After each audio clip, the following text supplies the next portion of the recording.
The night my family discovered that I had become a Christian, my mother dropped her phone on the kitchen floor. Nobody moved. My father stared at me as if he were looking at a stranger. My younger brother whispered, "Rehma, what did you do?" I could hear the refrigerator humming behind me. I could hear my own heartbeat, and somehow, in that terrible silence, one thought kept repeating inside my mind. I might lose everyone I love tonight. I was 25 years old. I had grown up in New York in a Muslim family. I had prayed, fasted, attended family gatherings, celebrated religious holidays, and listened to the same teachings my parents had given me since childhood. I loved my family.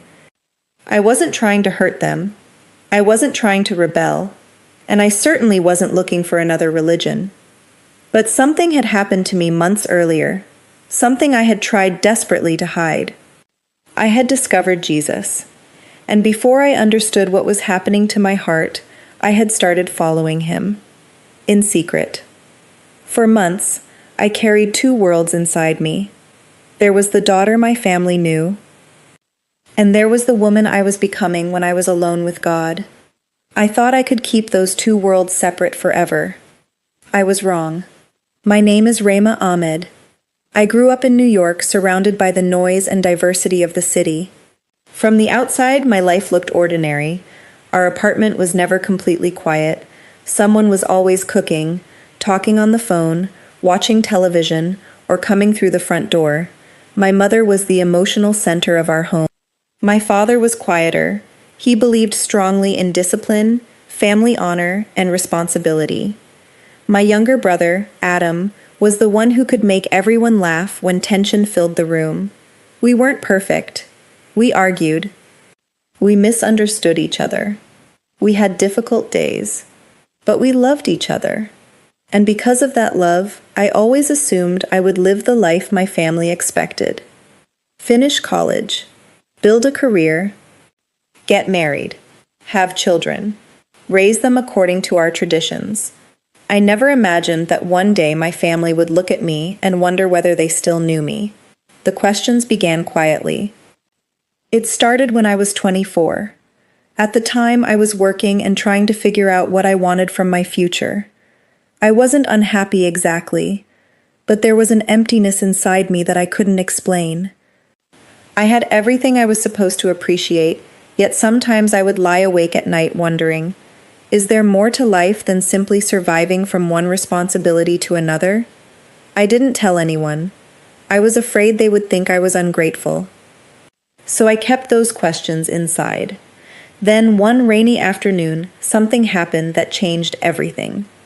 I was sitting in a small coffee shop in Manhattan, waiting for a friend who was late. I had my laptop open, but I wasn't working. I was scrolling through my phone without really paying attention. Then I saw a video. It was a Christian woman talking about forgiveness. Normally, I would have kept scrolling, but one sentence made me stop. She said that Christianity teaches that God's love isn't something we earn by becoming good enough. I watched the entire video. Then another. Then another. I became curious.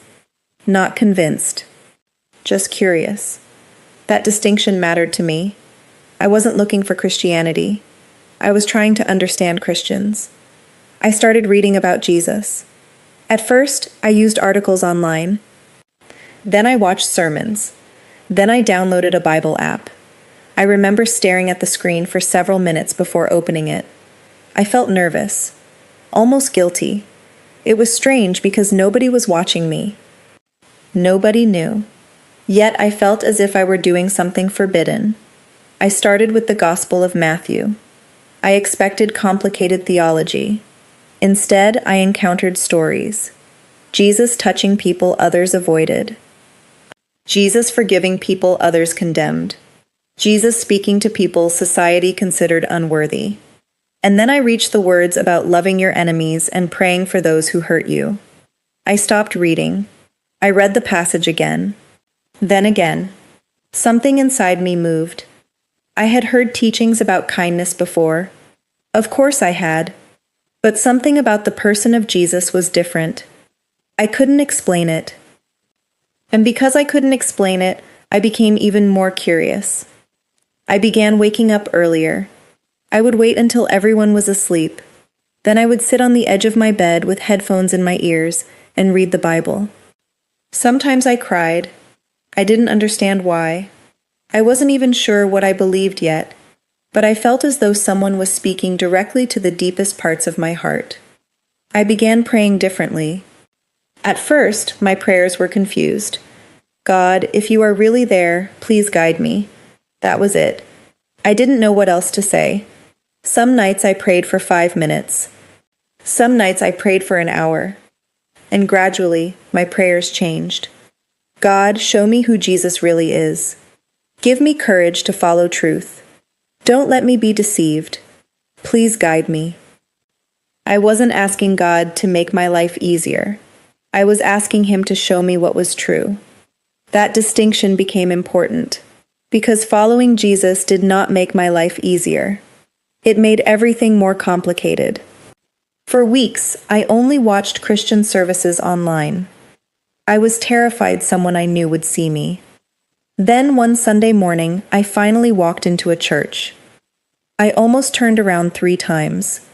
The building wasn't enormous. People were walking inside carrying coffee, talking, laughing, and greeting one another. Nobody knew me. Nobody knew where I came from. Nobody knew my family.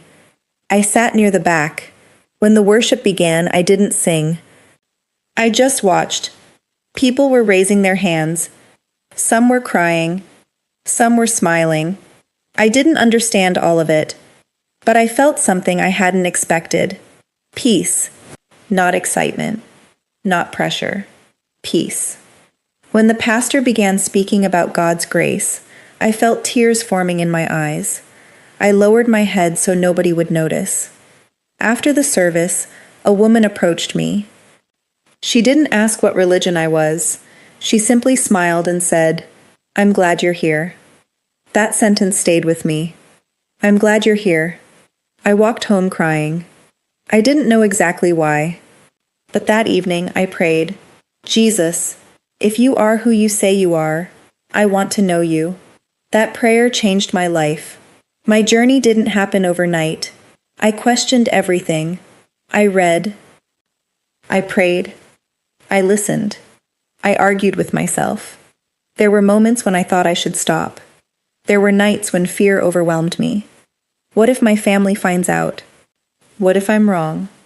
What if I lose everyone? Those questions became heavier as my faith became stronger. Eventually, I reached a point where I knew I couldn't continue pretending that nothing had changed. I believed Jesus was calling me to follow Him. And I made the decision. Quietly, with tears running down my face. I gave my life to Christ.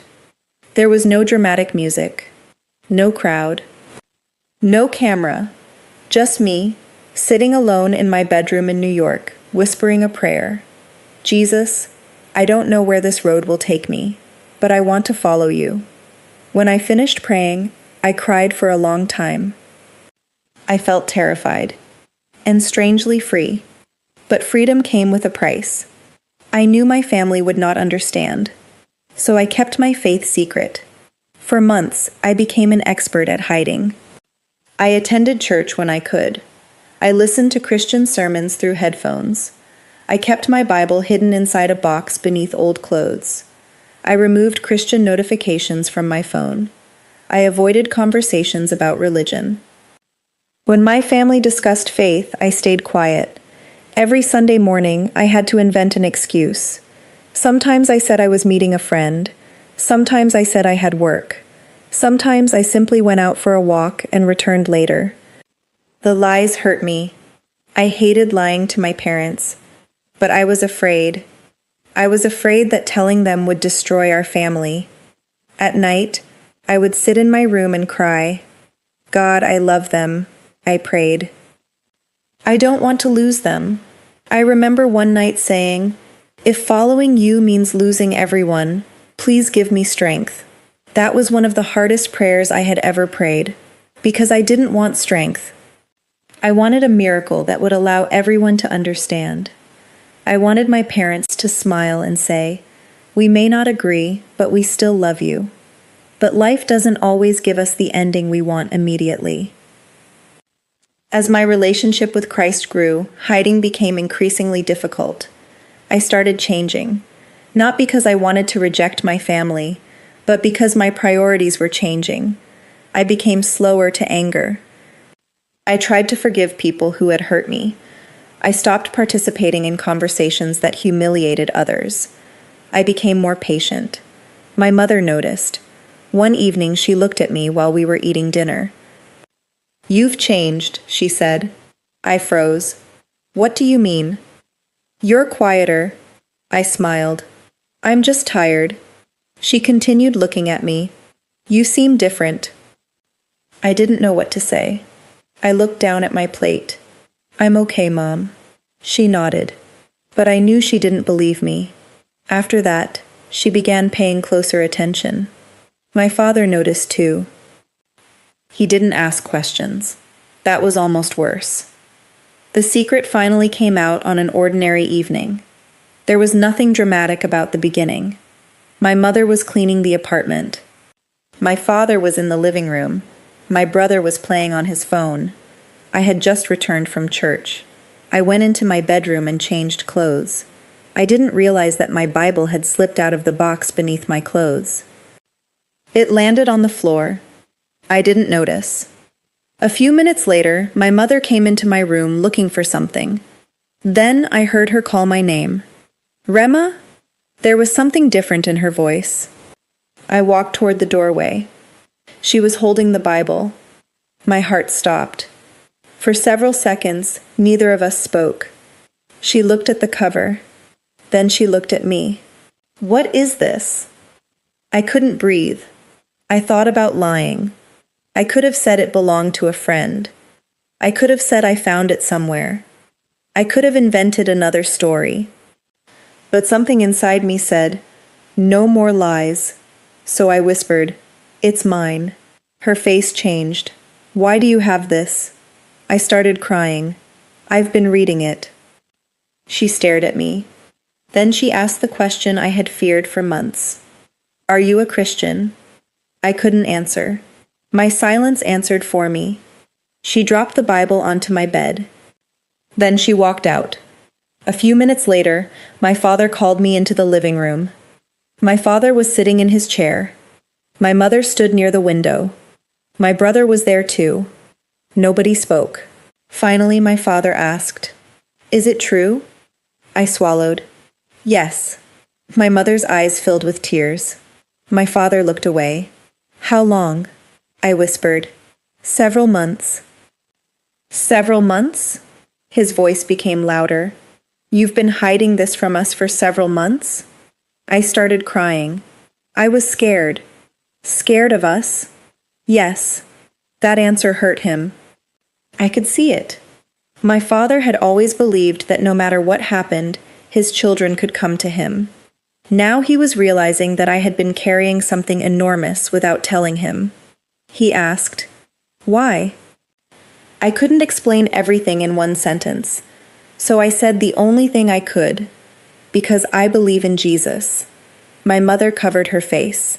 My brother stood up. "Why would you do this?" I looked at him through tears.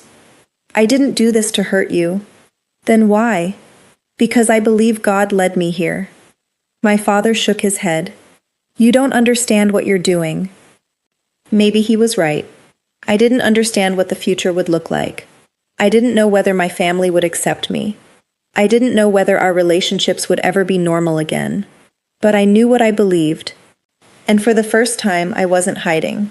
That night was one of the longest nights of my life. My mother barely spoke to me. My father went into his room and closed the door. My brother wouldn't look at me. I went into my bedroom and sat on the floor. I cried until my chest hurt. I looked at the Bible beside me.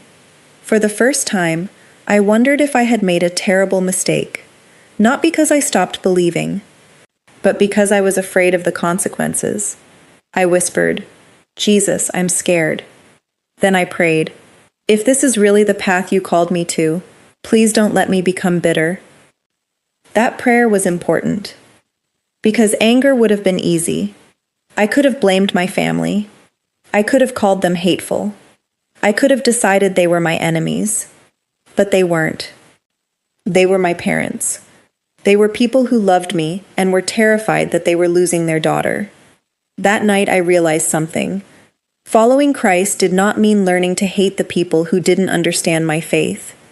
It meant learning to love them even when they didn't understand me. The next morning, I woke up expecting silence. Instead, I smelled coffee. I walked into the kitchen. My mother was there. She didn't smile. But she placed a cup on the table. "Sit." I sat down. She looked exhausted. "I don't understand you," she said. "I know. I don't understand why you would do this." "I know." She began crying. "I thought I gave you everything." I reached for her hand. "You did. Then why wasn't it enough?" That question broke my heart. I squeezed her hand. "This isn't because you weren't enough." She looked at me. "I love you, Mom." She pulled her hand away. "I need time." I nodded. "I understand." It wasn't reconciliation, but it wasn't rejection either. It was the first small opening. Over the next several weeks, my family asked questions. Some were angry, some were emotional, some were sincere. My father wanted to know why I believed in Jesus. My mother wanted to know whether I still loved them. My brother wanted to know whether I now thought our family was bad. I answered as calmly as I could. I told them that becoming a Christian hadn't made me hate them. It had made me love them more. I told them I wasn't claiming to be better than anyone. In fact, my faith had shown me how much I still needed God's grace. I didn't attack their beliefs. I didn't insult our upbringing. I simply shared what had happened to me. One evening, my father asked, "What did you find in Christianity that you didn't have before?" I thought about the question for a long time. Then I said, "I found Jesus." He didn't respond, but he listened. And sometimes, listening is where a conversation begins. For a while, I felt caught between worlds. At church, I was surrounded by people who welcomed me. At home, everything felt uncertain. I could no longer pretend. But I wasn't fully accepted either. There were Sundays when I sat alone after church because I didn't know who to call. I missed the old normal. I missed laughing with my mother without feeling tension. I missed joking with my brother. I missed hearing my father talk about ordinary things. Sometimes I wondered whether I should simply give up. Maybe I could return to the way things were. Maybe I could stop talking about Jesus. Maybe I could hide again. But every time I considered it, I remembered the peace I had found when I finally surrendered my life to Christ. I realized that my faith couldn't depend on whether people approved of me. If everyone loved me, I would still need Jesus. If everyone rejected me, I would still need Jesus. My circumstances couldn't become the foundation of my faith. Christ had to be. Months passed. One evening, my father knocked on my bedroom door. I looked up. He was holding the Bible. My heart started racing. He placed it on my desk. "I've been reading some of it. I didn't know what to say." He sat down. "I don't understand everything." "That's okay. I have questions. You can ask me." He looked at me. "Do you really believe God loves you?" "Yes." "Even after everything?" "Yes." He was quiet. Then he said, "Then why are you so afraid?" I started crying. Because that question went straight to my heart. I had spent months worrying about losing everything. But maybe fear had become bigger in my heart than faith. I whispered, "Because I love my family." He nodded. "I know." Then he stood up. Before leaving, he said, "I don't agree with you." I nodded. "But you're still my daughter." He walked out. I sat there crying. Those 6 words felt like oxygen. "You're still my daughter." My mother took longer. She was deeply hurt by the secret. For a long time, she avoided discussing religion with me. But she never stopped caring for me. She still asked whether I had eaten. She still reminded me to take a jacket when it was cold. She still called when I was late. Love continued quietly even when words failed. One night, I found her sitting alone in the kitchen. I sat beside her. She said, "Do you still pray for me?" I smiled through tears. "Every day." She looked down. "What do you pray?" I thought carefully. "I pray that God gives you peace." She nodded. Then she asked, "And what do you ask God for yourself?" I said, "That I never stop loving you." She began to cry. So did I. We didn't solve everything that night, but we hugged. And for the first time since my secret was discovered, the wall between us became a little smaller. Looking back, I understand that becoming a Christian was not the end of my struggle. It was the beginning of a different kind of life. I learned that faith isn't always dramatic. Sometimes faith is choosing kindness when you're angry. Sometimes faith is forgiving someone who doesn't understand you. Sometimes faith is sitting alone in your room and saying, "Jesus, I don't know what tomorrow will bring, but I trust you." I learned that courage doesn't mean you're not afraid. Courage means fear doesn't get the final word. I also learned that people are more complicated than labels. My family wasn't a villain in my story. They were human beings.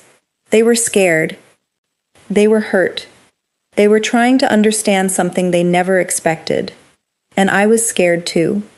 The difference was that I had found someone I believed could carry my fear. One Sunday, the pastor spoke about grace. He said something that I will never forget. We don't earn God's love by being perfect. We respond to love by surrendering. I thought about my journey. I had spent so much time trying to prove that I was strong enough.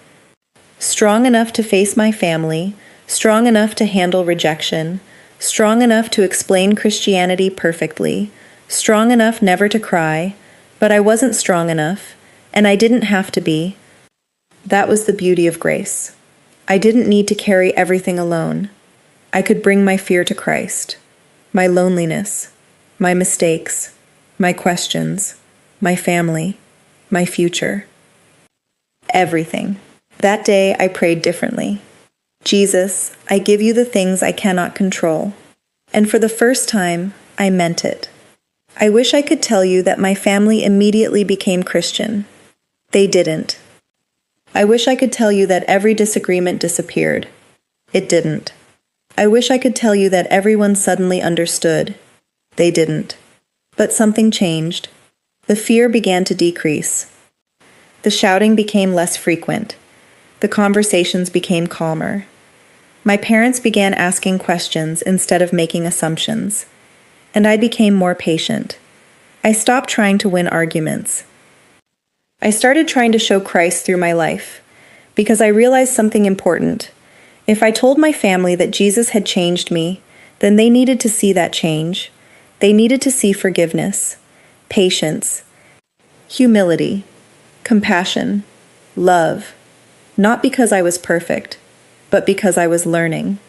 The hardest lesson I learned was this: you can love people deeply without controlling their response to your faith. I wanted my family to understand. I wanted them to accept my decision. I wanted them to believe what I believed. But I couldn't force them. Faith cannot be forced. So I prayed, and I waited, and I loved them. Sometimes that was all I could do. There were still difficult conversations. There were still tears. There were still moments when old wounds reopened. But something inside me had changed. I no longer saw my family as an obstacle between me and God. I saw them as people I could love while trusting God with the outcome. That changed everything. Today, I don't tell this story because I want sympathy. I don't tell it because I think my journey makes me better than anyone else. I tell it because there are people living in silence. People who are afraid to admit what is happening inside their hearts. People who are searching. People who are asking questions at night. People who are terrified of disappointing their families. People who feel completely alone. I know what that feels like. I know what it means to pray with tears, because you don't know what tomorrow will bring. I know what it feels like to love your family and still feel that your life is taking a direction they don't understand. And I want anyone listening to know this. You are not invisible to God. Your questions do not scare Him. Your tears do not surprise Him. Your fear does not make you weak. And your story isn't over. Sometimes I think about that first night when I secretly opened the Bible. I remember sitting on my bed. I remember being afraid. I remember whispering, "God, show me the truth." I didn't know where that prayer would lead. I didn't know it would lead me into a church. I didn't know I would give my life to Christ. I didn't know my family would discover my secret. I didn't know I would spend nights crying. I didn't know I would question everything. And I certainly didn't know that one day I would be sitting in my own home telling this story. But maybe that's the strange thing about faith. We want God to show us the entire road. Sometimes He only gives us enough light for the next step. I wanted answers for the next 10 years. He taught me to trust Him with tomorrow. One afternoon, months after everything came out, my mother sat beside me. She was quiet for a while. "No, Therm." Then she asked, "Are you happy?" I looked at her. "Yes," she nodded. "Are you at peace?" I smiled. More than before. She didn't say anything for several seconds. Then she said, "I can see that." Those 4 words made me cry. Not because everything was fixed. It wasn't. But because my mother could see that something real had happened inside me. She didn't agree with everything I believed. But she could see the change. And that mattered. My journey taught me something I never expected. I thought following Jesus would separate me from everyone. Instead, it taught me how to love people more deeply. Before, I thought love meant agreement. Now I understand that love can remain even when people disagree. Before, I thought forgiveness meant forgetting. Now I understand that forgiveness can mean releasing the desire to hurt someone back. Before, I thought strength meant never crying. Now I understand that sometimes surrender is stronger than pretending. And before, I thought faith meant having all the answers. Now I know faith can mean trusting God while still having questions. Maybe you're listening to my story from a quiet room. Maybe you're hiding your own questions. Maybe you're afraid of what your family will say. Maybe you've been praying privately. Maybe you've opened a Bible when nobody was looking. Maybe you've cried and asked God, "Are you really there?" If that's you, I want to tell you what I wish someone had told me during those lonely nights. Don't let fear convince you that God cannot see you. Don't believe that your questions make you unworthy. And don't confuse following Christ with becoming hateful toward the people who disagree with you. Jesus taught me something I am still learning every day. Love is not weakness. Sometimes love is the strongest testimony you can give. I didn't win my family's heart by arguing. I didn't change anyone by shouting.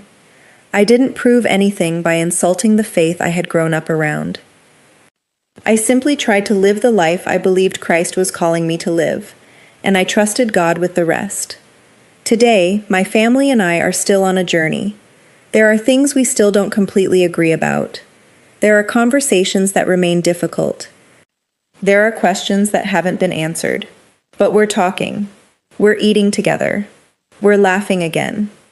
We're becoming a family that knows how to disagree without destroying one another. And I am grateful. Because for a long time, I thought my story would end the night my family found out. I thought that was going to be the moment everything fell apart. But it wasn't the end. It was the beginning of honesty. The beginning of courage. The beginning of learning what unconditional love actually means. And most importantly, the beginning of discovering that my faith could survive fear. I still remember that night, the Bible on my bed.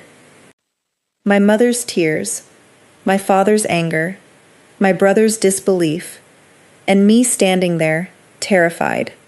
If I could go back and speak to that frightened young woman, I would tell her, "Don't be afraid of tomorrow. You are not walking into it alone." because I eventually learned something that changed the way I see everything. Sometimes God doesn't remove the storm immediately. Sometimes He meets you inside it. Sometimes He doesn't change the people around you overnight. He changes your heart first. And sometimes the miracle isn't that everyone suddenly agrees with your faith. Sometimes the miracle is that love survives the disagreement. Today, when I think about the girl who secretly opened the Bible for the first time, I don't see someone brave. I see someone frightened, someone searching, someone who didn't know where the road would lead. But she took one step, then another, and another. And somehow, those tiny steps brought her here, to a place where she no longer needs to hide. My name is Rehma Ahmed. I once thought becoming a Christian would mean losing my family. Instead, it taught me how to love them without conditions. I thought faith would make my life easier. Instead, it made me stronger. I thought I needed every answer before I could trust God. Instead, I learned to trust Him one day at a time. And if there is one thing I want you to remember from my story, it is this. You may not know what tomorrow holds. You may not know how your family will react. You may not know how the story will end. But if you sincerely seek God, keep your heart humble, and choose love instead of hatred, you may discover that what looks like the end of your life is actually the beginning of a completely different one. The night my family found out, I thought I had lost everything. Years later, I realized something. I hadn't lost my life.